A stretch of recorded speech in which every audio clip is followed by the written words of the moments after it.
이제 마가복음 12장 33절. 오늘은 더 나은 것을 택하라. 더 나은 것에 대해서 하겠습니다.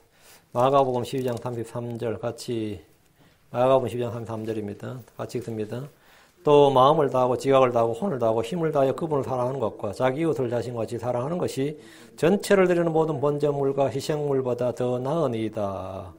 더 나으니이다. 뭐뭐가 낫다. 있죠. 뭐뭐가 낫다. 뭐 더 좋다. 예. 예. The better, the more, 뭐 이런 거요. The best.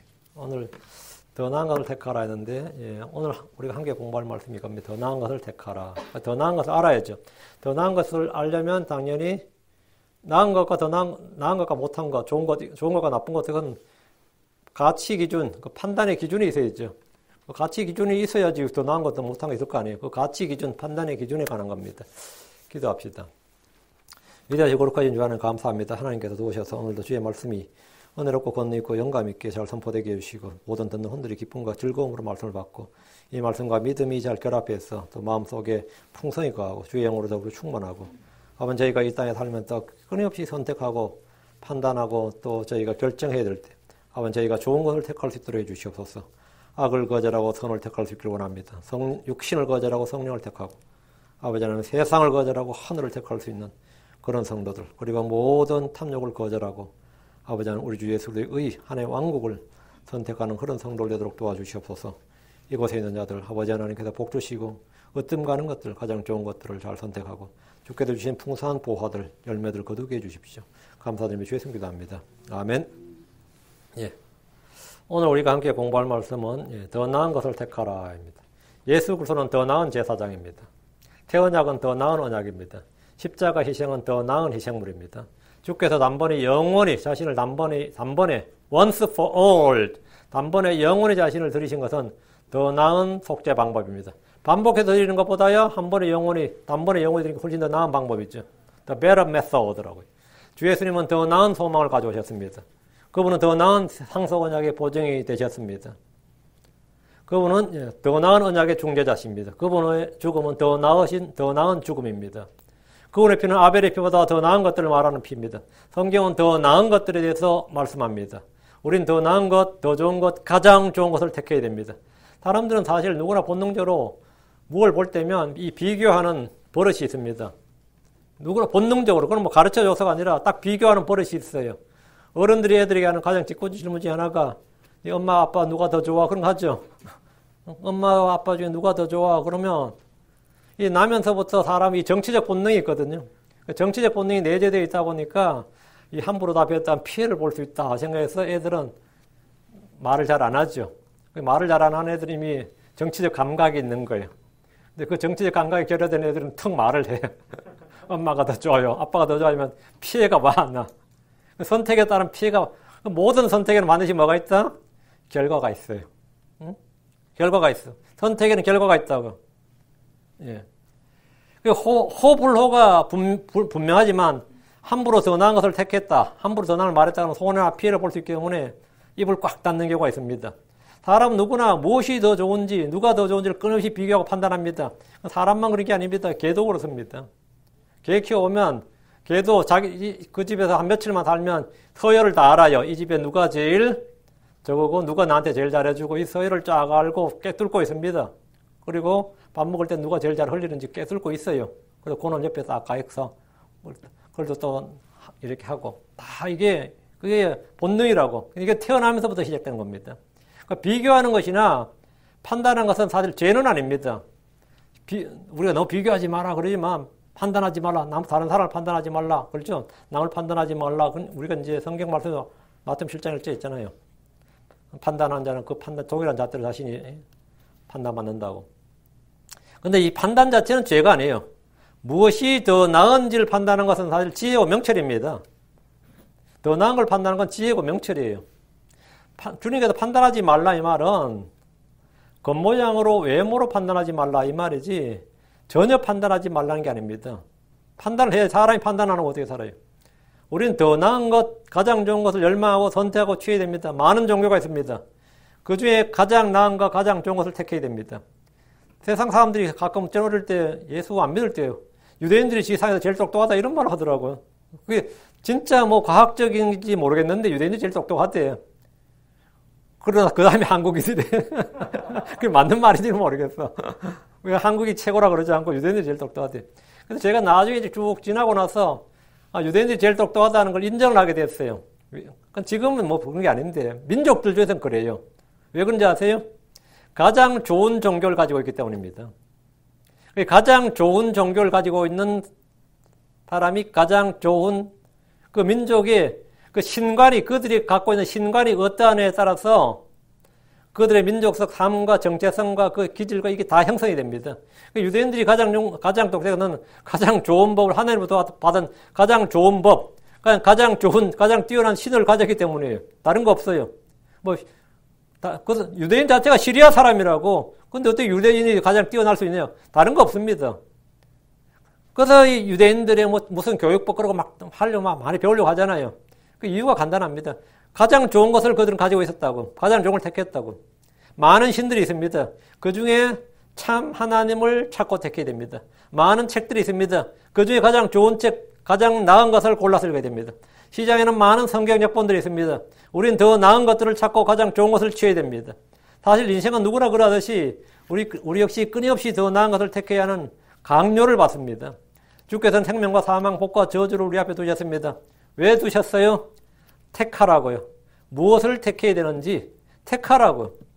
그래서 신명기 3장 19절에 그러므로 너와 내 씨가 살기 위하여 생명을 택하라 했습니다. 바른 선택이 우리의 삶과 운명을 좌우합니다. 여호수아는 백성들에게 만일 주를 섬기는 것이 너에게 나쁘게 보이거든 너희 조상들이 강 저편에서 섬기던 신들이든지 혹은 너희가 거하고 있는 땅의 아모리 족속의 신들이지 너희가 섬길 자를 너희를 위해 이날 택하라 했습니다. 그 너희 조상들이 강 저편에서 섬기던 신들, 그 말이 뭐예요? 유프라테스 강 저편에서 그 아브라함의 조상은 너희 조상들이 뭐 했다고요? 우상을 섬겼다고요. 우상을 섬겼으면 당연히 그냥 그 수준도 우상들의 수준에 머물고 있는 겁니다. 그런데 아브라함 때 하나님 택함을 받아서 부르심을 받고 하나님을 섬기게 됐다고요. 그러면 당연히 수준이 그만큼 높아지는 겁니다. 수준이 높아진 거예요. 그럼 아모리 족속의 신들, 그럼 아모리 족속의 신들 그 신관의 이상을 벗어날 수가 없어요. 지금 무슬림들은 알라 신을 가죠. 그들의 신관에서 벗어날 수가 없고 불교도들은 자기들이 갖고 있는 그 이상을 벗어날 수가 없어요. 왜? 어느 사회나 어느 민족이나 최고의 존재는 자기들 신이라고, 인간이 아니라 신이라고. 그러면 그 신을 섬기는 사람들은 그 신관 이상을 넘어설 수가 없는 겁니다. 그럼 우리는 누굴 섬기죠? 주 예수를 섬기죠. 그러니까 무엇을 택하고 무엇을 섬기냐가 그 사람들의 모든 것을, 이 범위를 결정지어줘요. 그건 확실한 건 100% 확실한 겁니다. 그래서 이 여호수아가 너희가 섬길 자를 이날 택하라 했습니다. 그는 이미 바른 선택과 더 나은 선택을 했습니다. 여호수아 24장 15절에 그러나 나와 내 집으로 말하건대 우리는 주를 섬기겠노라 하며, 나와 내 집으로 말하건대 우리는 주를 섬기겠노라. 너희는 누굴 섬기든지 너희가 택할 것이고 나는 이미 선택했다고요. 대언자 엘리야는 백성들에게 만일 주께서 하나님이면 그분을 따르려니와 만일 바알이 하나님이면 그를 따를지니라. 너희가 선택하라 이 말이죠. 선택하라고요. 판단과 선택을 요구했습니다. 문제는 저마다 더 나은 것들을 선택한다고 하지만 이런 판단이 항상 틀린다. 이게 문제지. 왜? 옳은 것, 좋은 것이라고 판단해서 선택했는데 결과는 전혀 아닐 때가 많습니다. 나의 선택이 왜 참 틀리느냐 이거예요. 나의 선택에 뭐가 문제느냐, 내 판단력에 뭐가 문제가 있느냐, 내가 바보냐, 그건 아니잖아요. 근데 왜 나는 옳다고 생각했는데, 아니면 나는 좋다고 생각했는데 결과적으로 나에게 해가 되고, 난 최고로 행했는데 알고 보니까 영 아니고, 이게 인생이 이런 게 한두 개가 아니죠. 왜 그런 거냐고죠. 첫째, 판단의 기준, 판단의 근거가 잘못되었기 때문입니다. 판단의 기준과 판단의 근거가 잘못되면 틀린 자로 재인 것과 같은 거예요. 둘째는 우리의 카운슬러, 카운슬러이신 성령님의 인도를 받지 못했기 때문입니다. 크리스천들이라도 계속 이 판단의 미스가 나는 것은 이 두 가지예요. 판단의 기준, 판단의 근거가 잘못됐다. 그러면 100% 잘못될 수밖에 없는 겁니다. 다음에는 성령의 인도를 받지 못했다 이거예요. 성경은 더 나은 것들에 대해서 말해주지만 사람들은 잘 알지 못합니다. 성경 말하기를 주의 인자하심이 생명보다 낫습니다. 주의 뜻에서의 한날이 천날보다 낫습니다. 성령의 감동을 받은 대언자들은 무엇이 더 나은지를 계속해서 우리에게 말해줍니다. 주를 신뢰함이 사람들을 신뢰함보다 낫습니다. 지혜를 거래하는 것이 은을 거래하는 것보다 낫습니다. 적게 가지고도 주를 두려한 것이 많은 재산을 가지고 그것으로 인해 괴로워하는 것보다 낫습니다. 채소를 먹으면서 사랑이 있는 것이 외양간에 소를 먹으면서 그것과 함께 미워하는 것보다 낫습니다. 자기를 낮추는 자와 겸손한 영을 갖는 것이 교만한 자와 노량물을 나누는 것보다 낫습니다. 가난해도 순전한 가운데 걷는 것이 입술이 삐뚤어지고 어리석은 자보다 낫습니다. 가난한 자가 거짓말쟁이보다 낫습니다. 드러내어 꾸짖는 것이 은밀하게 살아가는 것보다 낫습니다. 가까이 있는 이웃이 멀리 있는 형제보다 낫습니다. 서운하고 갚지 않는 것보다 서운하지 않는 것이 낫습니다. 성경 우리에게 더 나은 것이 무엇인지 계속해서 말씀해주고 있습니다. 그 말은 뭐냐? 더 나은 것을 택하고 행하라 이 말입니다. 더 나은 걸 택하라고. 지혜는 가장 좋은 것입니다. 사랑은 가장 좋은 선물입니다. 우린 더 나은 것을 원하지만 나쁜 것을 택할 때가 많이 있습니다. 그럼 당연히 결과도 나쁘게 나옵니다. 누구나 더 나은 삶을 원합니다. 그렇지 않은 사람 없습니다. 누구나 더 나은 내일이 오길 바랍니다. 그렇지 않은 사람 거의 없습니다. 더 나은 내가 되길 바랍니다. 내가 좀 더 나은 내가 되길 바랍니다. 정치인들이나 종교인들은 자기들이 더 나은 세상을 만들겠다고 외칩니다.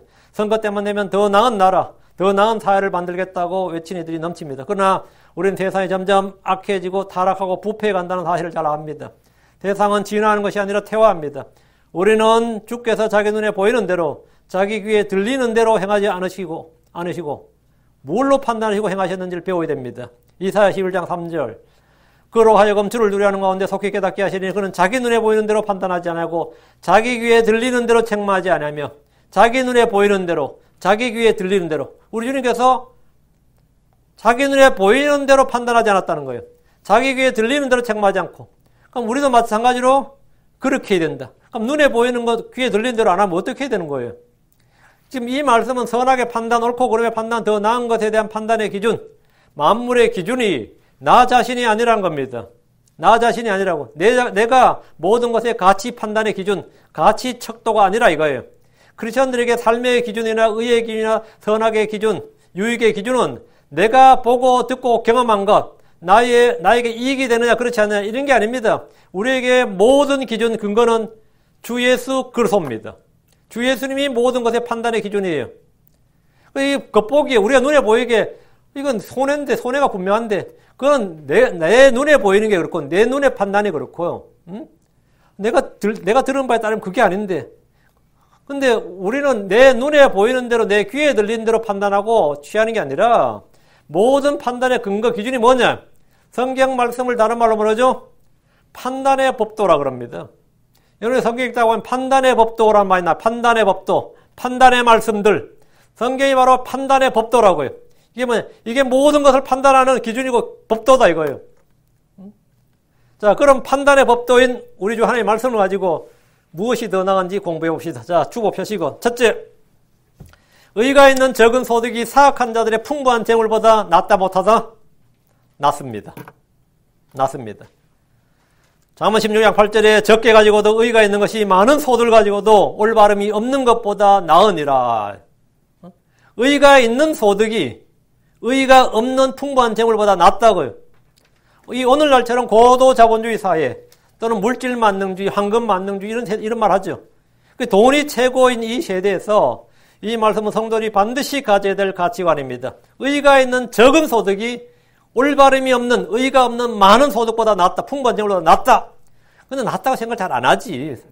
응? 응? 많은 이들이 돈만 벌 수 있다면 무슨 짓이라도 할 수 있다고 말합니다. 돈을 벌기 위해서는 죄나 불법도 개의치 않습니다. 돈을 사라는 것은 모든 악의 뿌리입니다. 재물을 신뢰한 자는 넘어집니다. 재물을 신뢰하는 자들은 하나님 왕국에 들어가 있는 것이 심히 어렵습니다. 성경 말하기를 히브리 13장 5절에 너희의 행실을 탐욕이 없게 하고 너희가 가진 것들로 만족하라. 그분께서 이르시되 내가 결코 너를 떠나지 아니하고 너를 버리지 아니하리라 하셨느니라. 주님께서 우리에게 왜 탐욕이 없게 하라?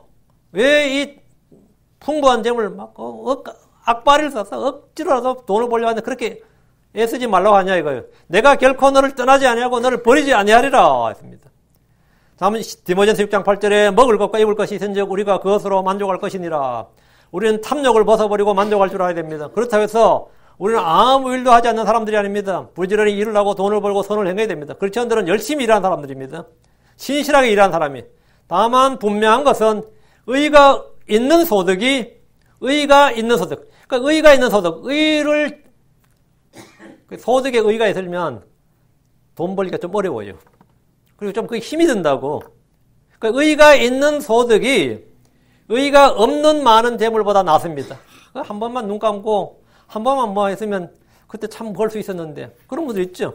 근데 의가 있는 소득이 의가 없는 많은 재물보다 나으니라. 부자가 되었다, 금방 돈을 벌었다는 것을 자랑하는 이들이 많지만 거기에 의가 없으면 그렇게 번 재물은 아무것도 아닙니다. 한평생 벌어도 가난하게 살고 가난해서 벗어나지 못한다며 불평하는 이들이 많지만 이건 이 사회가 잘못된 것이야, 정치가 잘못된 것이야 막 불평하는 들이 많죠. 그래도 의가 있는 소득이라면 그것이 비록 적을지라도 올바름이 없는 풍부한 재물보다 낫습니다. 요즘은 부자가 되는 것이 성공의 척도가 되고 그 사람의 가치가 되고 뭐 이런 시대입니다. 부자들이 인정받고 높이를 받습니다. 그러나 성경 말하기를 잠언 23장 4절에 부자가 되려고 수고하지 말고 내 자신의 지혜에서 떠날지어다. 잠언 28장 2절에 진실한 자는 복이 넘치려니와 속히 부자가 되려 하는 자는 무죄하지 아니하리라 합니다. 그 온라인 도박하고 뭐 카지노 가고 한 사람들이 왜 합니까? 그냥 부자가 되고 싶다도 아닙니다. 속히 부자가 되고 싶어서. 주식을 해도 장기 투자를 한다든가 그냥 난 투자의 개념으로 하는 주식하고 속히 부자가 되고자 해서 주식하는 건 전혀 다른 겁니다. 뭐 코인에 투자라든지 주식에 투자라든지 여러 집을 사고 한다. 집을 사고 파는 건 그건 정상적인 상거래 행위예요. 그건 법적으로도 문제 없고 아무런 양심의 가치에 걸릴 게 없습니다. 근데 내가 하는 목적이 속히 급히 부자가 되려고 한다면 그것은 뭐가 된다고요? 예, 무죄하지 아니하리라. 악한 눈을 가졌느니라. 우리는 나 크리스천으로서 뭐 저 가난하다 해도 저는 부자들을 미워하거나 부러워하지 않습니다. 저는 여러분이 어떤지 모르겠지만 저는 부자들에 대해서 전혀 난 감사해요. 그 부자들이 내는 세금으로 혜택을 받는다고. 부자들이 세금을 많이 내야지. 가난한 자들이 푸스탬프를 먹든지 뭐 칼캐시를 사 먹든지 할 거 아니에요. 사실 미국에서는 세금 안 내는 사람이 얼마나 많습니까? 극소수의 세금 내는 사람들이 그 사람들 메디칼 다 주는 거예요. 부자들한테 막 땡큐 해야 되는데 막 부자들을 미워하고 뭐 시기하고 뭐 부러워하고 전혀 부를 필요 없고 사회주의로 나가서 그들의 재산을 빼앗는데 전혀 동의하지 않습니다. 그런 크리스천의 마인드가 아니에요.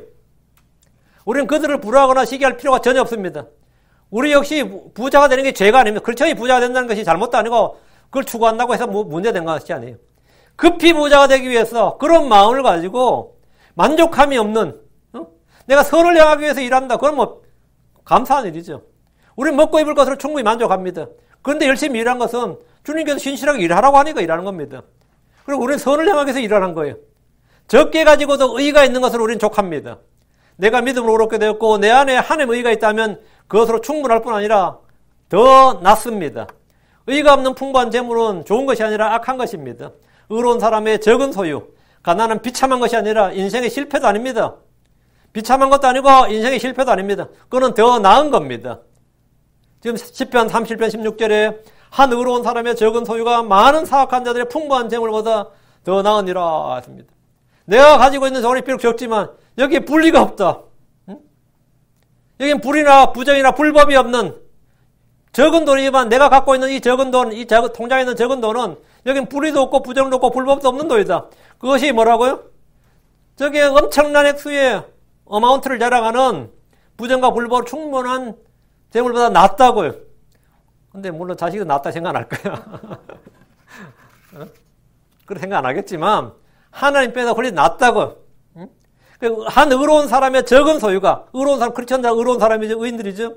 크리스천들의 적은 소유가 많은 사악한 자들의 풍부한 재물보다 더 나으니라. 아멘이 됩니까? 안 돼요. 오늘날 사람들은 저마다 급히 부자가 되는 욕망을 가지고 있습니다. 그런데 이게 어린애일수록 요즘 더해요. 어린애들이 뭐 할까 싶죠? 안 그렇습니다. 애들이 요즘 온라인도 막 뛰어들고 막 그럽니다. 애들이 주식 뛰어들고 그래요. 애들이. 어릴 때도 경제를 가르친다고. 뭐 가르치는 건 오케이인데 항상 중요한 거 뭡니까? 뭐든지 뭘 할 때 의가 있어야 된다 이거예요. 의가 없는 모든 건 다 헛방이에요. 사랑에도 의가 있어야 돼요. 의가 없는 사랑은 그냥 불순이야. 소득에도 의가 있어야 되고 교육에도 의가 있어야 돼요. 의가 없는 교육은 그건 재앙입니다. 그냥 똑똑한 놈. 근데 저는 뭐 의가 전혀 없어. 그럼 완전 이 사회 재앙이에요, 그거는. 근데 그런 사람들은 성경에 따르면 악한 눈을 가지고 있다고 했습니다. 악한 눈을 가지고 있다. 무엇이 더 나은지를 생각해보고 더 나은 것을 택하십시오. 의의가 있는 적은 소득, 의의가 없는 풍부한 재물. 그럼 나는 의의가 있는 적은 소득을 택하고, 의의가 있는 풍부한 재물, 그럼 그걸 택하세요. 그럼 그건 뭐 볼 거 없고, 그냥 그걸 택하시면 돼. 예. 둘째, 평안이 없는 적은 소득이 평안이 없는 많은 소득보다 낫습니다. 그러니까 평안이 있느냐 없느냐, peace. 내 마음에. 평안은 하나님의 선물입니다. 우리의 화평이신 주 예수를 소개했죠. 주 예수는 우리의 화평이시니라. Jesus Christ is our peace. 우리의 화평이신 주 예수님. 그러니까 평안은 하나님의 선물이고 성령의 선물이에요. 평안은 성령의 열매입니다. 화평은 성령의 9가지 열매 중에 나와요. 평안은 뭐다? 의의 결과입니다. 평안은 의의 열매, 의의 결과야. 의의가 없으면 뭐가 없다? 평안도 없습니다. 의의가 있어야 양심이 순수한 양심, 선한 양심이 되고 평안이 와지. 의의가 없으면 평안도 없어요. 의의 결과가 평안이에요. 비록 하찮은 직업에 보잘것없는 일을 할지라도 평안이 있는 적은 수익, 해산의 고통을 적은 수익. 내가 해산의 고통을 겪으면 진짜 새벽부터 일하고 진짜 워커홀릭이라고 하죠. 쉴 날이 없이 일하고 난 일하느라고 솔직히 내가 번 돈 써볼 시간도 없는 그런 사람도 있습니다. 난 일하느라고 내가 번 돈을 내가 못 써. 그럼 누가 써요? 버리장머리면 자식도 있어야 되고 마누라 써야 되고 막 그러지. 응? 그렇게 살고 진짜 어느 날 갑자기 퍽 쓰러져 죽네. 또 그런 사람들 죽을 때 또 너무 고생한 사람들은요 죽을 때 그래 탁 잘 죽어요 또. 응? 저도 시골서 오면 정말 시골 어른들 말이죠. 제가 농사지었잖아요. 진짜 대부분 다 워커홀릭이에요. 진짜 새벽부터 일어나서 일하고요. 마누라가 아침밥 차릴 때 자기는 밖에 나가서 일하고 와서 아침밥 들고 아침 먹고 또 일하러 나가요. 대부분 우리 시골의 어른들은 다 그랬습니다. 그 새벽 이슬에 풀밭을 삽들고 걸어가서 하루에 한두 시간 일하고 오면 아침이 다 돼 있어. 그럼 그 아침 먹고 다시 또 마누라 같이 일하러 나가는 거예요. 그 밤늦게까지 일하는 그런 사람도 있죠. 죽을 때 보면 말이죠. 삽들고 나가다가 도랑에 빠져서 죽는데 전부 호상이라고 해서 동네에서는 잘 죽었, 호상이라고. 야 진짜 얼마나 일하다 죽은 거예요. 그런데 내가 그렇다고 엄청나게 벌었느냐? 그렇게 일해서 풍부한 소득, 많은 수익이 있었느냐? 아닙니다. 겨우 먹고 살았어. 그럼 그 인생 완전히 실패한 겁니까? 비참한 거예요? 요즘 사회면 뉴스를 보면 누가 사기를 쳐서 몇 억을 벌었는데 감옥에 몇 년간 살게 되었다 이런 판결이 나옵니다. 근데 그런 뉴스를 듣는 사람들 반응이 기가 막혀요. 야, 뭐 그 정도 해 먹었으면 뭐 몇 년 살다 나도 괜찮겠네. 이래요. 그 정도 해 먹었으면 몇 년 살다 나면 나 그 돈 내 거 아니냐 이거지. 그 정도 해 먹었으면 됐지 뭐. 지금 요즘 뭐 성남고 들었죠? 거기가 그 대정동이라 동네가요. 누가 봐도 최고의 땅이었어요. 왜? 판교 부근이었거든요. 그 땅 개발만 하면 누구든지 몇 조 원이 남는다는 나같이 부동산에 눈먼 사람도 아는 동네야. 이거는 여기는 개발만 하면 몇 조 원이 남는다. 그래서 서로 막 개발을 하려고 했는데 그 성남시장이었던 사람이 이제 몇천억 받고 이제 개발했죠. 5천억 받았다고 그랬죠. 근데 이 다른 하도 서로 개발하고 했다 그러니까 개발 투자회사들이 나는 8천억 주겠다 그랬는데 이제 5천억 주겠다고 하는데 이제 낙찰을 시켰어. 지들 다 해먹었다. 뭐 지금 이런 게 막 뉴스에 나오는데 그리고 그 사람 뭐 퇴직금 50억 받았다 100억 받았다 하죠. 그럼 듣는 사람이 어떻게 생각하죠? 그 사람 설령 감옥 간다 할지라도 어떤 생각이 들어요? 뭐 50억 받고 뭐 5, 6년 사는 거야. 뭐 해볼 만하다. 이런 생각이 들어 안 들어? 5, 6년 감옥 살고 50억 남길 수 있으면 100억 남길 수 있으면 까짓건 뭐 하지 뭐. 근데 지금 사람들 반응이 그래요. 나도 그 정도 먹을 수 있으면 나도 기꺼이 하겠다 이거지. 많은 돈을 버는데 사기죄, 횡령죄, 배임죄 등으로 몇 년형을 사는 것이 뭐 재수냐 이런 분들 많습니다. 왜? 돈이 최고의 가치니까 그렇죠. 돈을 벌 수만 있다면 더한 일도 괜찮다고 생각하는 이들도 있습니다. 이번에 한국 드라마 중에 전 세계 넷플릭스 상위 1위를 찍은 것이 있다. 그래서 제가 이쪽에는 아주 좀 문외한이 좀 모르지. 연일 뉴스에 나서 오징어 게임이가 내가 뭘 오징어 게임이란 말이 자꾸 나오냐 찾아봤어 오징어 게임을. 그래서 유튜브에 쫙 떠 있더라고요. 오징어 게임 찾아보고 10몇 분짜리 요약본을 제가 봤어요. 그래서 진짜 이게 무궁화 꽃이 피었습니다. 마지막에 오징어 게임이더만 내가 어릴 때 했던 게임이 다 나오더라고. 내가 어릴 때 했던 게임이 여기 전부 다. 우리 동네에서 오징어 게임은 말이죠. 남학생들이 가장 전투적으로 하는 게임입니다.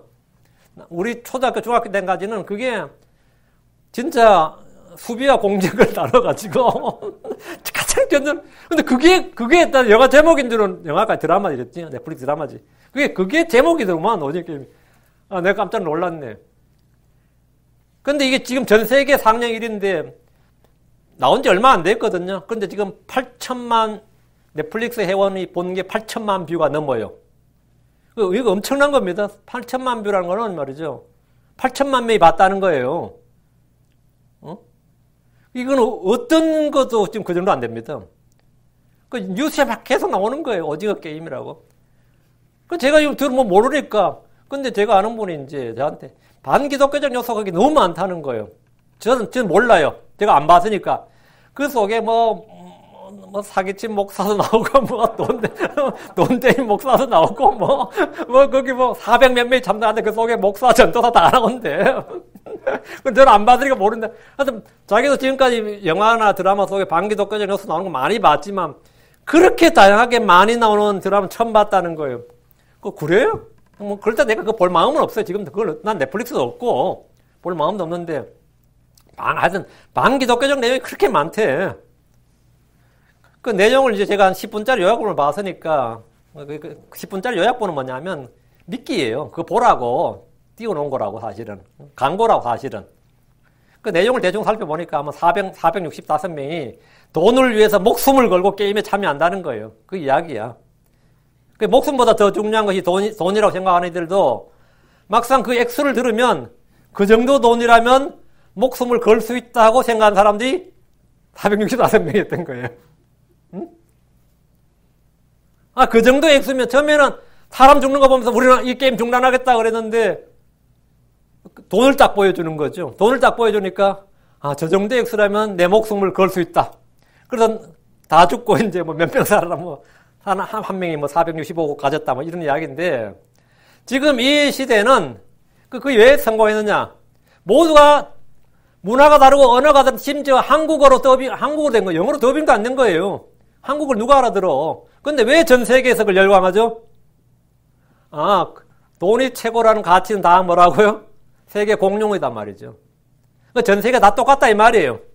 그럼 전부 다 전 세계 사람도 그 돈이면 나도 생명을 걸 수 있다는 공감대가 있다 없다? 그 돈이면 내 목숨을 걸 만한 가치가 있다 이거예요. 그 돈이면. 그게 생명이 내 혼이 천하보다 귀하다. 아니다. 돈이 생명보다 귀하다. 이 가치관이 그 영화에 잘 녹아 있는 거예요. 그러니까 돈이 얼마나 중시되는지, 얼마나 가치가 있는지, 돈이 얼마나 중요한지 내 생명을 기꺼이 바꿀 수 있다 이거예요. 아버지가 죽어도 말이죠. 남편이 죽어도 막 슬퍼하는데 보험을 200억이나 들어놨네. 이러면 어떨 것 같아요? 다 웃어요. 참 아버지 현명하시다. 지혜롭다. 사시면서 참 잘하셨다. 갑자기 찬양 일변도가 되는 거예요. 아무것도 안길 것이 없네. 빚만 있네. 그러면 죽었던 걸 원망하고 죽어도 그냥 곱게 죽자고 그러는데 어느 날 갑자기 보험 설계사 와서 여기 20억의 생전에 보험이 있습니다. 이러면 가족들이 갑자기 확 변하고 말이죠. 잘 죽었다고 말이죠. 이렇게 한마디로 말해서 나무꾼 밑에서 그네 탑니다. 좋았어. 그네 타요. 왜? 돈을 남겨줬잖아. 그럼 충분히 뭐한다? 고맙게 생각합니다. 생각해요. 우리 주님께서 생명이 음식보다 소중하면 몸이 옷보다 소중하니라 이렇게 말씀하셨습니다. 우리는 귀한 것, 더 귀한 것, 더 나은 걸 알아야 됩니다. 근데 지금은 가치가 역전됐어요. 내가 예수를 믿긴 하는데 이 가치관이 안 바뀌는 거예요. 그러니까 내가 갑자기 손해라도 보게 되면 하나님한테 기도하는데 주님 내게 왜 이러십니까? 이러는 거예요. 주님 내게 왜 이러십니까? 주님 내게 왜 이러십니까? 나한테 돈을 벌게 해주셔야지 내 왜 손해보게 하십니까? 이런다고. 전도 4장 6절에 한 손에 가득하고 평온한 것이 두 손에 가득하고 해산의 고통을 겪으며 영을 괴롭게 하는 것보다 더 나으니라. 한 손에 가득하고 평온한 것이란 적은 수입과 적은 재산과 적은 재물이지만 마음의 평안이 있는 걸 말합니다. 마음의 평안이 있다는 말은 의가 있다는 말이에요. 두 손에 가득하고 해산의 고통을 겪으며 영을 괴롭게 하는 것이라는 말은 많은 재물과 고수익을 얻었지만 마음의 평안이 없다는 겁니다. 마음의 평안은 의의 결과입니다. 의가 없으면 평안도 없습니다. 주를 두려움이 없으면 평안도 없습니다. 돈이 많으면 마음이 든든하다, 안정이 된다, 평안하다 하는 이들도 있지만 그런 평안은 거짓 평안입니다. 의를 행하고 주를 두려움으로 얻는 평안이 참된 평안입니다. 의의 화평의 열매. 야고보 3장 18절에 의의 열매는 화평케 하는 자들이 화평 속에 뿌려졌느니라. 의의 열매는 화평케 하는 자들이 화평 속에 뿌려졌느니라. 이 말씀대로 화평은 의의 열매고 의의 결과입니다. 두 손 중에 한 손에만 가득하다고 하더라도 마음의 평안이 있다면 두 손에 가득해도 화평이 없는 것보다 훨씬 더 낫습니다. 잠언 15장 16절에 적게 가지고도 주를 두려워하는 것이 많은 재산을 가지고 그것으로 인해 괴로워하는 것보다 더 나으니라 했습니다. 이것은 마음고생을 제대로 해본 사람들은 누구나 다 공감하고 동의할 겁니다. 영의 고통을 겪어본 사람들은 마음의 평안이 얼마나 소중한지 압니다. 잠언 17장 1절에 마른 빵 한 조각만 가지고도 평안한 것이 희생물이 집에 가득한 채 다투는 것보다 나으니라. 근데 이 스코틀랜드 속담에 보면 말이죠. 돈이 행복을 사주지는 못하지만, 맞죠? 돈이 행복을 주지는 못하지만, 그래도 난 저택에서 우는 게 훨씬 낫다. 이런 속담이 있어요. 그래서 이 속담에 이제 빗대어서 돈으로 행복을 살 수는 없지만, 자전거에 남편하고 부부가 같이 자전거를 타고 가는데, 아내가 이제 남편 뒤에 타고 같이 가면서, 내가 자전거에 뒤에 앉아서 우는 것보다는 벤츠 뒷좌석에 앉아서 우는 게 낫다. 그래요. 이왕 울 바에요. 자전거 뒤에 타고 우는 것보다야. 벤츠 뒤에 앉아서 우는 게 더 행복하다. 이랬어요. 근데 어느 프로그램이 있었는데, 중국 프로그램으로 제가 알고요. 중국 프로그램에 중국의 가치관을 좀 잘 보여줘요. 그 어떤 출연자 여자가 거기 선남선녀를 맺어주는 프로그램이야. 그 여자가 자기는 남편 까놓고 올 사람이 어떤 사람이냐 하면 쫙 이야기하는데, 나는 자전거 뒤에 타고 웃는 것보다 벤치 뒷자리에 앉아서 우는 걸 택하겠다. 그랬어요. 그런 남자를 택하겠다 이거야. 난 자전거 뒤에 타고 웃으면서 오손도손 행복하게 사는 것보다는 벤치 뒷자리에 타서 울면서 지내더라도 난 벤치 뒷자리에 앉아 우는 게 더 낫다 했어요. 그러나 성경은 빵 한 조각만 가지고도 평안한 것이 희생물이 집에 가득한 채 다투는 것보다 낫다 했습니다. 여러분 어느 게 더 나았습니까? 여러분도 한번 생각해 보세요. 이 생각해 볼 정도면 문제 많은 건데, 생각을 해볼 정도라면 이미 여러분 문제 많은 거예요. 문제가 많다 그러면 그건 뭐 해야 회개해야 돼. 셋째, 지혜와 명철을 얻는 것이 금이나 은을 얻는 것보다 낫습니다. 성경 두 가지 종류의 지혜가 나옵니다. 위로부터 난 지혜와 땅에 속한 지혜입니다. 성령의 지혜와 육신의 지혜입니다. 성경 누구든지 지혜가 부족하거든 하나님께 구하라고 하셨습니다.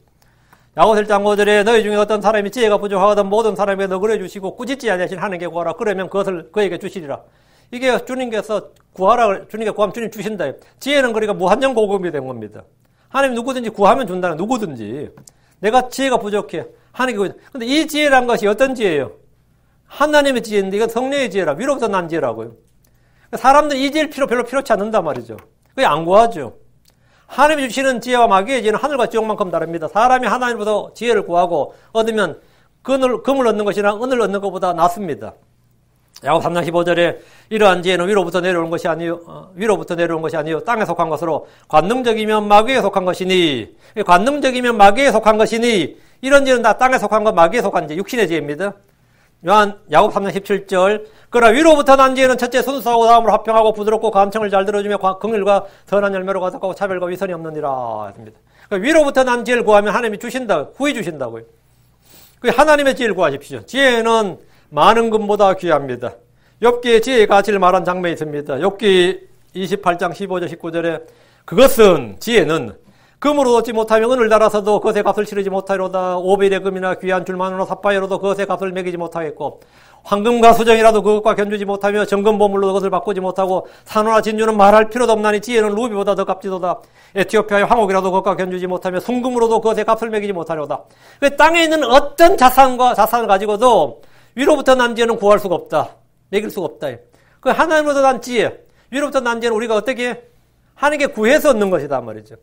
근데 이것의 가치는 뭐 에티오피아의 황옥이니 뭐 순금이니 황금과 수정, 오빌의 금, 귀한 줄만호 한마디 보석상에 있는 모든 이 보석들 다 해도 값을 매기지 못한다. 이것이 지혜의 가치와 값입니다. 지혜는 어뜸 가는 것입니다. 잠언 4장 7절에 지혜는 어뜸 가는 것이니 그러므로 지혜를 얻으라. 내가 얻은 모든 것으로 명철을 얻을지니라. 이랬어요. 자, 그럼 얻으라고 하는데 그럼 어떻게 얻느냐고. 첫 번째 구하면 되는 거죠. 하나님께 구하면 돼요. 근데 요번 이런 지혜의 가치를 아는데 이 지혜의 가치를 말하면서 욥기 28장 2절에 막 답답해 미치는 거예요. 이러하거늘 지혜의 가치가 이러하거늘 말이에요. 지혜는 어디서 오는가? 명철이 있는 곳은 어디인가? 이랬습니다. 자기 모른다 이 말이죠. 지혜는 어디서 오는가? 어디서 와요? 위로부터 와요. 하나님으로부터 온다. 빛들의 아버지로부터 내려오는 거라고요. 명철이 있는 곳은 어디인가? 어디 있어요? 지혜와 지식의 보안 어디 있습니까? 우린 다 알지. 그래서 예수 안에 있습니다. 그래서 예수 안에, 그분 안에 지혜와 지식의 모든 보화가 감추어져 있느니라. 맞아요? 여러분도 지금 어디 있는지 모른다 그러면 안 돼. 알죠? 예, 알아죠. 오늘날 우리가 아는 대로 많이들이 금과 은을 구하는데 최선을 다합니다. 부모들이 어릴 때부터 아이들의 교육에 전념하는 것이 왜 그렇게 하는 것 같아요? 그들이 더 좋은 직업, 더 좋은 수입을 얻도록 하게 한 겁니다. 크리스천 부모들에게서 다르지 않습니다. 신자, 불신자 관계없이 교육은 모든 사람의 우상입니다. 탐욕이 우상이라면 돈을 사랑하는 것, 만목을 사랑하는 것은 우상 숭배입니다. 이 우상 숭배를 하기 위해서 교육에 아낌없이 투자하는 것이 오늘날 거의 모든 사람의 선택입니다. 성도들 중에서 아이들에게 위로부터 난 지혜를 구하라. 지혜를 얻는 것이 좋은 대학이나 높은 학위를 얻는 것보다 더 중요하다고 가르치는 이들은 거의 없습니다. 더 중요한 것을 얻으라고 말하고 가르쳐야 됩니다. 우리 자신이 무엇이 더 중요한지를 알고 믿지 않는다면 누구에도 그것을 증언할 수 없고 말해줄 수 없습니다. 성경 분명히 지혜를 얻는 것이 금을 얻는 것보다 얼마나 더 나은가. 명철을 얻는 것이 오히려 은을 택하는 것보다 더 낫도다. 지혜를 얻는 것이 금을 얻는 것보다 얼마나 더 나은가. 그 하나님의 지혜를 얻는 것, 명철을 얻는 것이 오히려 은을 택하는 것보다 더 낫도다. 그럼 성경이 말한 지혜가 무엇입니까?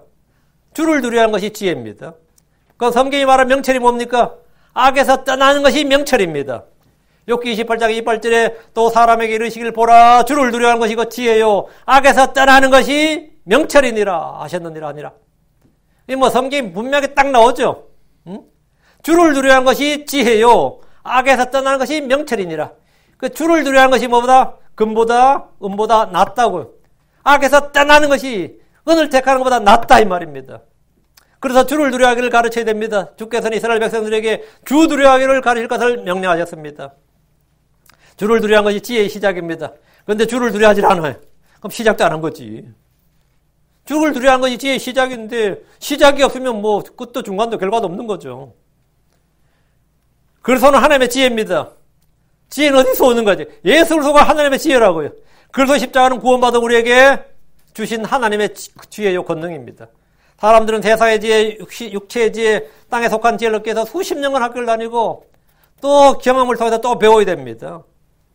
그러나 하나님의 지혜신 그리스도를 얻고 그래서 십자가를 알기 위해서 어떤 노력을 합니까? 더 가치 있는 것, 더 나은 것을 버리고 더 나쁜 것을 위해서 힘과 시간과 돈을 다 써버린 성도들이야말로 가장 어리석은 자들입니다. 지금 우리 애들 보면 학교 공부하는 데는 진짜 정신없는데 이놈들이 성경을 제대로 읽고 이런 게 안 해요. 응? 제가 진짜 이게 좀 안타까워 답답해. 그 학교 공부 때문에, 숙제 때문에, 뭐 때문에 이 성경 공부하고 성경 읽고 하는 시간이 다 날아가는 거예요. 응? 이게 사실 지혜를 더 나은 것을 버리고 지금 더 나쁜 걸 택하느라고 그 시간 다 썼는 거예요. 근데 이 부모가 돼가지고 그거 하지 말고 성경 공부해라. 안 이러고 열심히 공부해라 이런다고 또. 응? 열심히 공부해라 이런다고. 한마디 틀려먹은 거죠. 더 나은 것을 하라고 해야 되는데 더 나쁜 것도 못한 것을 그냥 열심히 하라고 그런다. 열심히 하라고. 더 나은 것을 선택해야 됩니다. 넷째, 사랑의 희생물보다 더 낫습니다. 사랑의 희생물보다 낫습니다. 율법의 많은 명령들 중에서 어떤가 하는 명령은 하나님을 사랑하고 이웃을 사랑하라는 말씀입니다. 주께서 주신 세 명령은 서로 사랑하랍니다. 사랑은 모든 번제물과 희생물보다 낫습니다. 마가복음 12장 33절에 또 마음을 다하고 지각을 다하고 혼을 다하고 힘을 다하여 그분을 사랑한 것과 자기 이웃을 자신같이 사랑한 것이 전체를 드리는 번제물과 모든 번제물과 희생물보다 더 나으니이다. 주께서 정해주신 각종 규례와 의식과 율법 명령들을 지키는 것은 구약 성도들에게 굉장히 중요한 일이었습니다. 그런데 사랑하는 것은 그것보다 더 나은 겁니다. 사랑은 가장 좋은 선물입니다. 사랑은 성령의 열매입니다. 사랑은 하나님의 성품입니다. 사랑은 율법의 성취입니다. 사랑은 왕가의 법입니다. 사랑은 율법에 더 중대한 것입니다. 사랑은 하나님께 속한 것입니다. 성경은 하나님은 사랑이시니라 합니다. 사랑하는 것이 희생물보다 낫다면 그럼 사랑하는 게 뭡니까? 희생물 드린 거는 뭐라 어렵지 않습니다. 소나 양을 드리면 희생물 드린 거예요. 그럼 그거보다 더 나은 사랑을 하는 걸 어떻게 하는 게 사랑하는 거냐고요. 많은 크리스천들이 하나님을 사랑한다고 고백합니다. 하나님 사랑합니다. 이렇게 고백해요. 하나님을 사랑합니다. 사랑하는 것이 뭡니까? 주의 명령들을 지키는 것입니다. 요한복음 14장 15절에 너희가 나를 사랑하면 내 명령들을 지키라. 내 명령들을 지키라. 사랑하면 뭐하라? 지키라. 내 명령들 가지고 그것들을 지키는 자가 나를 사랑한 자니. 요한복음 14장 3절. 사람이 나를 사랑하면 내 말들을 지키라. 지키리니. 하나님을 사랑한다는 것은 그분의 명령들을 지키는 겁니다. 그분의 말씀들을 지키는 겁니다. 요한일서 5장 3절. 우리가 그분의 명령들을 지키는 것, 이것이 곧 하나님을 사랑하는 것이니라. 그분의 명령들은 무겁지 아니하니라. 마음과 성품과 힘을 다해 하나님을 사랑하라 이 말은 뭐죠? 마음과 성품과 힘을 다하여 그분의 명령들을 지키는 겁니다. 그분의 말씀들을 지키는 거예요. 전체 드리는 번제물보다 더 나은 사랑, 희생물보다 더 나은 사랑은 바로 주의 명령들, 주의 말씀들을 지키는 겁니다. 여러분은 그 말씀들을 마음에 간직하고 지켜야 됩니다. 말씀이 마음에서 빠져나가지 않도록 해야 됩니다. 마귀는 여러분의 마음속에 찾아와서 말씀 다 빼앗아갑니다. 어느 날 보면 내가 알고 있는 말씀, 난 늘 기억하고 있다고 생각하는 말씀이 아무것도 없으면 마음에 아무것도 없어요. 텅 비어 있습니다. 다 빼앗긴 거예요. 사랑은 감정적인 느낌의 분출이 아닙니다. 내 마음속에서 어떤 이모셔널 필링이 막 넘치고 그게 막 내 속에서 어떻게 막 차고 오르는 그게 러브, 사랑이 아닙니다. 그건 헐리우드에서 말한 사랑이고 헐리우드에서 말한 사랑은 욕정의 분출이에요. 욕정의 분출이 헐리우드이 말한 사랑이고 성경이 말하는 사랑은 뭐냐? 그분의 명령, 주의 명령들을 지키는 것이고 그분의 명령들을 따라 걷는 것입니다. 요한일서 1장 6절에 또 사랑은 이것이니 곧 우리가 그분의 명령들을 따라 걷는 것이요 명령이 이것이니 곧 너희가 처음부터 들은 대로 그 안에서 걷는 것이니라. 이게 사랑입니다. 그 교회는 사랑이 없어. 뭐가 없다는 거야? 사랑이 없어. 응? 그 목사님은 사랑이 없어. 어제도 어떤 분한테 들었어요. 응? 이 킹념성경 쓰고 독립침례교회는 지식은 많은데 사랑이 없어. 그 교회는 사랑이 많은가, 지식은 없는데 사랑은 많은가 봐요. 예배 끝나자마자 바베큐 파티를 하고 산에 하이킹을 하고 골프를 치러 가고 교인들을 행복한 교인을 만들겠다고 목사님들이 애들 데리고 골프 치러 가고 산에 가고 맨날 이거 한다. 사랑 많은 거예요. 진짜 어이가 없네, 진짜. 어이가 없네, 진짜 어이가 없네. 응? 잘 노는 거지. 잘 노는 거지. 내가 볼 땐 지가 놀고 싶은데 핑계대고 노는 것 같아. 지가 그렇게 놀고 싶은데 핑계대고 노는 것 같은데. 근데 그런 걸 사랑인 줄 안다는 거죠. 사랑인 줄 아는. 한국 사람들이 생각하는 사랑이라는 것은 대부분 다 욕정의 분출이에요. 지 마음에 원하는 거, 감정, 디자이어가 있잖아요. 이 디자이어를 만족시켜주면 뭐라 그러는 거죠? 사랑이 많다 그래요. 저분은 사랑이 많다. 자기 디자이어를 계속해서 만족시켜주면 그 디자이어를 컷 해버리고, 예? 절제하란 말이에요. 응? 그럼 뭐가 되는 거죠? 사랑이 없대. 개뿔 같은, 사랑은, 무슨 개뿔. 뭐가 사랑인데, 네가 사랑을 알아? 응? 네가 사랑을 아냐고. 응? 사랑은 이것이니 우리가 그분의 명령들을 따라 걷는 것이요. 성경 나오잖아. 이게 사랑이라고. 사랑은 이것이니 곧 우리가 그분의 명령들을 따라 걷는 것이다. 우리가 그의 명령들을 지키는 것, 이것이 하나님을 사랑하는 것이니라. 내가 하나님 사랑 안 해요? 내가 사랑이 없어. 놀고 있네. 하나님의 명령을 지키고 하나님의 말씀을 지키는 게 이게 사랑이에요. 주께서는 내가 너희를 사랑같이 너희도 서로 사랑하라고 하셨습니다. 사랑하라는 말씀은 주의 명령을 지키고 처음부터 들은 대로 그 안에서 걸으라는 말씀입니다. 다섯째, 순종이 희생의 물보다 낫습니다. 사울왕은 주의 말씀에 순종하지 않고 주께서 진멸하라고 명령한 것들을 살려뒀습니다. 사무엘이 이유를 물었어요. 그러니까 사울이 답하는데 그는 좋은 것을 주께 희생물로 드리고자 남겨뒀다. 난 하나님께 희생물 드리고자 남겨뒀다는 거예요. 사무엘상 15장 21절에 다만 백성의 길갈에서 주 당신이 하나님께 희생물들을 드리려고 노량물 중에서 양과 소와 또 마땅히 진멸시켜야 할 것들 중에서 가장 좋은 것을 취하였나이다. 주님께서 모조리 진멸하라 했는데 희생물 드리려고 남겨놨다는 거예요. 사울은 불순종한 이유가 자신을 위한 것이 아니라 주 하나를 위한 것이라고 합니다. 많은 크리스천들이 사울왕처럼 그럴듯한 종교적 명분과 이유를 내세워서 주의 말씀에 불순종합니다. 죄에 대한 종교적 변명이 없는 사람이 없습니다. 특히 크리스천들은 죄에 대한 종교적 변명이 없는 사람이 없어요. 회개해야 될 때 계속 변명을 하는 거예요. 사울왕은 불순종에 대해서 회개한 것이 아니라 자기 죄에 대한 종교적 변명을 했습니다. 사무엘은 그 자리에서 말했습니다. 사무엘이 이르되 주께서 주의 음성에 순종하는 것만큼 번제물과 희생물을 크게 기뻐하시나이까 보소서 순종이 희생물보다 낫고 귀를 기울이는 것이 순양의 기름보다 더 나으니이다. 뭐가 중요하냐 이거예요. 뭐가 더 나으냐. 이 가치관을 좀 확실히 하라고 해요. 이 크리스천들이 가치관이 없다. 이 맹탕들이에요. 이 가치관이 없으면 판단을 못해. 뭐가 중요한지를 모르는 거예요. 첫사람 아담이 왜 복을 받고 망했습니까?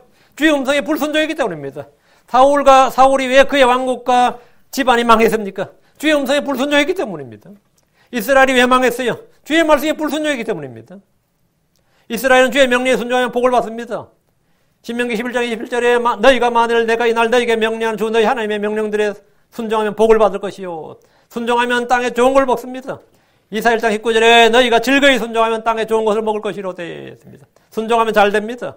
예레미야 42장 6절에 우리가 당신을 주 우리 하나님께 보내오니 일이 좋든지 나쁘든지 우리가 그 음성에 순종하리이다. 우리가 주 우리 하나님 음성에 순종하면 잘 되리이다. 뭔지 몰라도 하여튼 하나님 음성에 순종하면 잘 된다 이거예요. 성도들이 주의 말씀에 순종하는 것은 가장 잘하는 일이고 이 세상에 어떤 것보다 나은 겁니다. 그 더 나은 것을 택하라고요. 여섯째, 자기 영을 다스리는 것이 도시를 취하는 것보다 낫습니다. 잠언 16장 32절에 분노하기를 더디하는 자는 용사보다 낫고 자기 영을 다스리는 자는 도시를 취하는 자보다 나으니라. 자기 영을 다스리는 자가 나오죠. 분노하기를 더디하는 것, 이게 뭐냐? 영을 다스리는 거예요. 분노하기를 더디한다는 것은 전혀 분노하지 않는다는 말이 아닙니다. 주께서도 분노하셨습니다. 주의 분노, 주의 진노란 말은 성경에 엄청나게 많이 나옵니다. 그러나 아무 때나 분노하고 대상을 가리지 않고 분노하면 그는 분노 조절 장애, 충동 장애, 간헐적 폭발 장애, 이런 말 합니다. 사소한 일에도 화를 참지 못한 이들이 있습니다. 한국 사람들의 민족적 정체성 중에 하나가 성격이 급하다, 성격이 불같다, 성격이 화끈하다 이렇게 말합니다. 위층에서 하도 시끄럽게 층간소음이라고 그러죠. 위층에서 하도 시끄럽게 굴어서 아래층에서 올라갔어요. 문 안 열어준다고 열받아서 옆에 창문을 타고 들어가가지고 사람 둘 찔러 죽였어. 그 뉴스에 나왔는데 이게 지금 층간소음 이야기가 몇십 년 전부터 나왔는데 건축법을 바꾸면 돼요. 간단합니다. 건축법을 바꾸면 돼요. 회사 오피스텔은 밑에 층간소음 없습니다. 백화점도 층간소음 없어요. 수백 명, 수천 명이 다녀도 층간소음 없어요. 근데 아파트는 조금만 뛰어도 층간소음이 있어요. 그 공사비를 줄이려고 그렇게 했기 때문입니다. 법 한 줄만 바꾸면 돼요. 근데 이 건축업자들 노벨 받았는지 안 하는 거예요, 국회의원들이. 수십 년이 지났는데. 그래서 살인이 많이 나요. 다투고 싸우고 말이죠. 그래서 사람 찔러 죽여도 욱하는 성격이 불같아서 술 한잔 마시고 이런 말만 해야죠. 사소한 일에도 짜증을 내는 것도 마찬가지입니다. 성경은 이런 것을 뭐라고 하냐면 자기 영을 다스리지 못하는 것 이렇게 말합니다. 오래 참고 견디는 것은 성격과 기질의 문제처럼 보이지만 이것은 사실 사랑의 문제입니다. 사랑은 오래 참습니다. 사랑은 모든 걸 견딥니다. 오래 참는다, 모든 걸 견딘다. 그게 사랑이에요. 분노하는 것은 육신의 본성에 관한 문제지만 성도들에게는 영의 문제입니다. 자기 성질을 이기지 못하는 사람들을 요즘은 여러 가지 증세로 분류해서 약물 치료도 하고 상담 심리 치료도 합니다. 호르몬을 조절함으로써 이런 증세에 대해서 어느 정도 효과를 볼 수 있기 때문입니다. 그럼 내 안에 있는 분노를 어떻게 다스립니까? 내 안에 앵거가 있어. 내 안에 사실 앵거가 있어요. 여러분도 있어요? 이 내 안에 앵거가 있다고. 그걸 어떻게 다스리냐고요. 그 약물로 해결하겠냐 이거요. 응? 주의 은혜가 나를 다스리게 됩니다. 하나님의 은혜가 의를 통해 나를 통치하면 분노 조절은 아주 쉽습니다. 그래 마음의 은혜가 넘치면 사람이 딴 사람이 돼요. 분노 조절이 쉬워요. 교회 가서 은혜를 많이 받고 오면 집안이 평안해. 집안이 아주 얼마간 평안해. 그 제가 전에 설교에서 이야기했죠. 남편은 불신자고 마누라는 교회 다니는데 그 집에 목사가 신방에 오니까 남편이 목사님한테 그러잖아요. 목사님 제가 믿지는 않지만 은혜로운 설교해 주세요. 마누라가 은혜 받고 오면 집이 평안합니다. 그랬더니 마누라가 은혜 받고 오면 집이 좀 평안하대.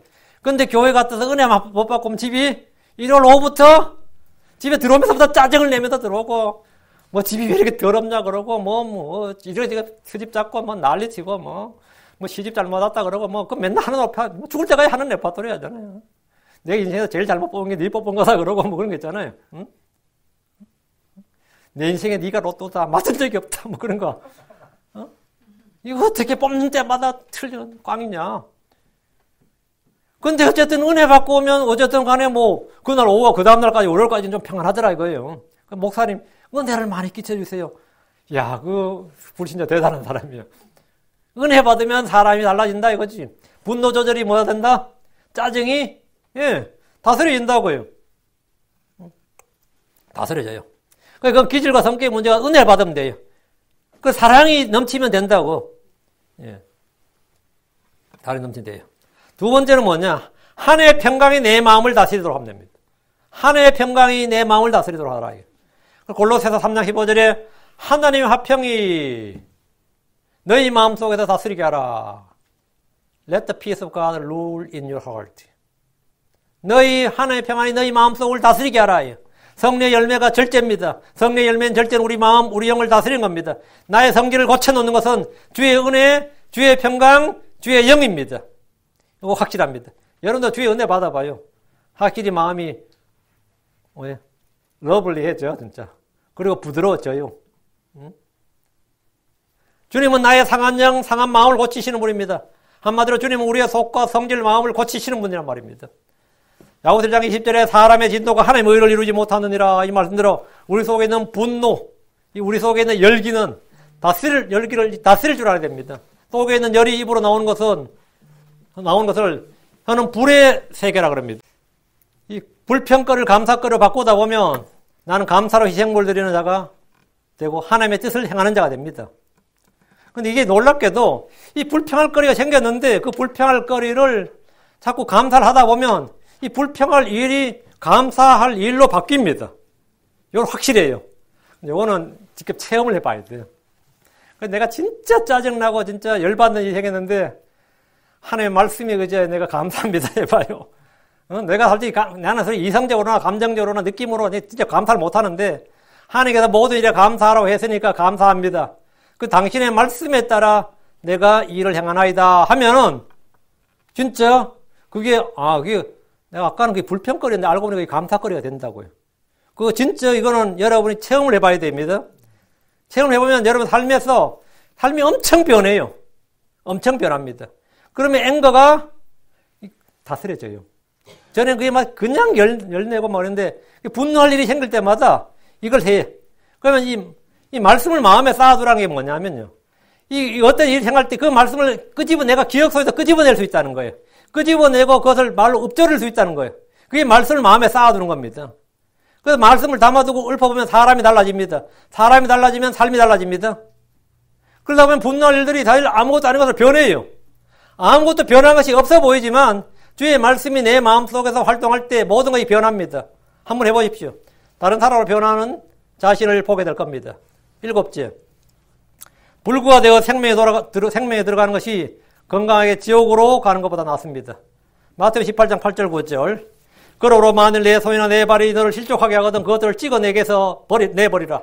내가 절뚝거리거나 불과된 채 생명에 들어가는 것이 두 손과 두 발을 가지고 영존한 불 속에 던져진 것보다 내게 더 나으니라. 만일 내 눈이 너를 실족하게든 그것을 빼어 내게서 내버리라. 내가 한 눈으로 생명에 들어간 것이 두 눈을 가지고 지옥 불 속에 던져진 것보다 내게 더 나으니라. 더 나으니라. 이 말씀을 문자적으로 사람에게 적용하면 크리스천들 중에 이 땅에 손이나 발이나 눈이나 혀나 멀쩡한 사람 아무도 없을 겁니다. 구약에는 동일상해 보복의 원칙이라는 율법이 있습니다. 이 법에 따르면 다른 사람에게 손해를 입히면 똑같이 그에 상응하는 보복을 하도록 그 형벌이 그렇게 판결합니다. 그런데 주께서 말씀하시기를 주 예수를 믿는 자들 중에서 이 작은 자들 중에 하나를 실족하게 하면 그는 차라리 연자맷돌을 목에 매달리고 바다 깊은 곳에 빠지는 것이 낫다 그랬습니다. 그 말은 동일상해 보복의 원칙에 따르면 이 작은 예수를 믿는 작은 사람, 아무리 적은 사람도 예수를 믿는 사람의 그 실족한 그 정도의 가치가 이 사람의 생명과 맞바꿀 수 있는 가치다 이 말이죠. 동일상해잖아요. 똑같다 이 말이에요. 아무리 작은 거라도. 그러면 남에 대해서 그렇다면 어떤 사람이 혼을 실족해 하는 일은 나의 생명이 내 육신의 생명과 맞바꾸는 것하고 같은 가치다 이거예요. 그게 동일상해 보복의 원칙이에요. 그게 마태복음 18장 6절에 나오는 거예요. 그런데 이는 믿는 사람의 가치가 얼마나 큰가를 보여주는 말씀이에요. 우리 주님께서. 주를 믿는 사람은 아무리 작은 자라도 한 사람의 생명과 동일하다 이거예요. 그러면 자기를 실족케 하는 것들이 내 몸의 지체, 남이 아니고 내 몸의 지체라면 어떻게 해야 되느냐 이거예요. 주께서 그것들을 찍어내버려 하셨습니다. 손이든 발이든 눈이든 몸의 어떤 지체로 내가 구원받지 못하게 되면 그것을 절단하고 생명에 들어간 것이 더 낫다는 겁니다. 야, 이거 너무 말이 심하지 않냐? 응? 눈을 뽑아내고 혀를 뽑아내고 예를 들어서 손을 잘라내고 발을 잘라낸다. 이게 말이 되느냐? 근데 실제 지금도 병원의 의사들은 환자들의 손이나 팔 또는 발, 그 온몸의 생명을 위협하게 되면 그것들을 절단함으로써 온몸을 살립니다. 이번 놈은 누가 병원에 갔더니만 손과 발 다 잘라서 나온 사람 이야기 봤어요. 응? 뭐인데 자기는 큰 병이라고 생각 안 하고 들어갔는데 의사들이 지금 손과 팔하고 발을 잘라야 된다 그래가지고 아니면 죽는다. 응? 그래가지고 그 기사를 봤는데 의사들도 팔 하나 자르고 손 하나 자른 것이 혀를 자른 것이 온몸을 살리는 것이라면 그 선택을 해요. 그래서 손이나 팔을 절단할 때도 있고 안구를 빼서 온몸을 살리기도 합니다. 몸 안에 장기들이 암이 퍼지면 그 부분을 잘라냅니다. 온몸을 살리기 위해서 몸의 한 지체를 잘라내는 일은 요즘 의학에서 의술이라고 그럽니다. 근데 혼을 살리기 위해서라면 더 말할 필요가 없는 겁니다. 온몸을 살리기 위해서라도 잘라내는데 혼을 살리기 위해서라면 말할 필요도 없는 거죠. 혼의 구원을 위해서라면 죄를 짓게 하는 것이 가족이나 친구나 이웃이나 다른 사람 물론이고 내 몸의 일부라도 그냥 끊어내버려야 됩니다. 사람이 온전한 몸으로 지옥으로 가는 것보다 불구로 생명으로 드는 것이 훨씬 낫습니다. 사람은 어떤 희생을 치르더라도 하늘로 가는 것이 멀쩡하게 지옥 가는 것보다 낫습니다. 그렇죠. 그건 당연한 겁니다. 손발이 아니라 사실 내 목에, 손발 잘리는 정도가 아니라 내 목이 잘리는 일이 있더라도 주를 부인하지 않고 주 예수를 믿는 것이 더 낫습니다. 자, 지금 우리 이 시대는 목이 잘릴 일도 없고 손발 잘릴 일도 없이 지금 예수 믿습니다. 평안하게 예수 믿어요. 그게 나를 실족하게 하는 것도 아니고. 그러나 초대교회 때는 그렇지 않습니다. 목이 잘렸습니다. 온몸이 불에 탔어요. 중세 가톨릭 교회 시대 암흑 시대도 그랬습니다. 지금 무슬림 나라들에서 아니면 공산국가들에서 예수 믿는다는 말은 손발 절단 정도가 아니라 목이 날아가는 겁니다. 목이 날아가는 거예요. 그럼 대환란 때는 어떨 것 같아요? 대환란 때 예수 믿는다는 말은 뭐죠? 손발 잘린 정도가 아니라 목이 날아가는 거예요. 그러면 차라리 예수 안 믿고 말지. 그래서 짐승의 표를 손에 받고 말지. 잘라내라고 차라리. 짐승의 표를 손에 받았다면 잘라내라고요. 응? 그래서 내가 차라리 그 짐승의 표를 받고 이 땅에 사는 것보다는 그걸 잘라내고 불구로 생명에 들어간 것이 낫다고. 문자 그대로. 크리스천들은 지금 현재 크리스천들은 구원을 위해서 몸의 지체를 잘라낼 일이 우리는 전혀 없습니다. 그러나 실제로 어떤 시대나 어떤 사회에서는 예수 믿는다는 이유로 예수를 믿으려면 채찍에 맞고 감옥에 갇히고 제살이 뺏기고 온몸에 고문을 당하고 결국은 목이 잘리는 그런 희생과 대가를 감수해야 됩니다. 그 혼의 구원을 위해서는 기꺼이 그런 걸 감당하는 게 낫습니다. 근데 지금 우리는 지금 그런 걸 감당하는 건 아니고 지금 현재 우리가 죽여야 될 것은 우리가 잘라내야 될 것은 그게 아닙니다. 우리는 손이나 발이나 눈이나 입이나 이런 게 아니고 본래 3장 5절 그러므로 땅에 있는 너희 이체들을 죽이라. 그것들은 음행과 부정과 무절제한 애정과 악한 욕정과 탐욕이니 탐욕 우상 숭배니라. 땅에 있는 너희 지체들을 죽이라. 우리가 지금 죽여야 될 지체는 손발인 게 아니라 음행과 부정과 무절제한 애정과 악한 욕정, 탐욕 이런 것들을 죽이라는 거예요. 이건 혼에 관련된 것들이죠. 이런 것들을 죽이라고요. 8째, 사람이 짐승보다 낫습니다. 우리는 때로 사람들을 짐승보다 못한 놈이라고 비난합니다. 요즘 세상에는 개만도 못한 사람들이 수두룩합니다. 그러나 주께서는 사람이 짐승보다 더 낫다고 하셨습니다. 누가복음 12장 24절에 까마귀를 생각해보라. 그것들은 씨 뿌리지도 아니하고 거두지도 아니하며 창고나 곡간도 갖고 있지 아니하되 하나님께서 그것들을 먹이시니 하물며 너희는 그 날짐승들보다 얼마나 더 나으냐. 하나님은 짐승들을 돌보십니다. 하나님은 그들에게 먹을 것을 주십니다. 하나님은 들의 초목을 돌보십니다. 들꽃도 입히십니다. 하나님께서 사람이 짐승보다 더 낫다고 쉽게 말씀하셨고 그리 판단하셨다면 하나님께서 얼마나 더 잘 먹이고 입히시겠냐는 겁니다. 주께서는 신자들을 먹을 것과 입을 것에 대해서 아무 염려를 하지 말라고 하셨습니다. 주께서는 신자들에게 염려하지 않아도 된다고 보증을 하셨어요. 먹을 것 입을 것 왜? 너희가 짐승보다 낫다고요. 하나님 짐승들을 먹이고 들의 초목도 먹이고 입힌다 이거죠. 우리가 이 사실을 알고 믿고 신뢰하면 모든 염려에서 자유를 누리게 됩니다. 완전히 안식을 누리게 됩니다. 믿는 자가 되십시오. 모든 염려에서 해방됩니다. 내가 그래도 짐승보다 낫다 이거예요. 응? 얼마나 더 나았냐. 날짐승보다 얼마나 더 나았냐. 9째, 잘 행함으로 억울하게 고난받는 것이 잘못해서 정당하게 고난받는 것보다 낫습니다. 사람이 잘못해서 벌을 받거나 고난을 당하는 것보다 잘했음에도 오해를 받고 비난을 받고 누명을 써서 죄를 덮었을 때 미치게 됩니다. 내가 잘못한 것도 없는데 왜? 뭐 이래 되면 더 미치죠. 내가 뭘 잘못한 게 없는 정도가 아니라 잘 행하다가 고난을 받는다 생각해 보세요. 이건 더 미치죠. 잘못한 거 없는데 고난을 당해도 돌아버리겠는데 잘 행하다가 고난 받으면 어때요 것 같아요? 감당이 안 됩니다. 의로운 욥은 연이은 고난이 닥쳤을 때 괴로움이 더욱 증폭했습니다. 누구라도 그렇습니다. 그런데 주님은 너희가 잘 행함으로 고난을 받는 것이 하나님의 뜻일진데 악을 행함으로 고난을 받는 것보다 그것이 더 나으니라. 그것이 더 나으니라.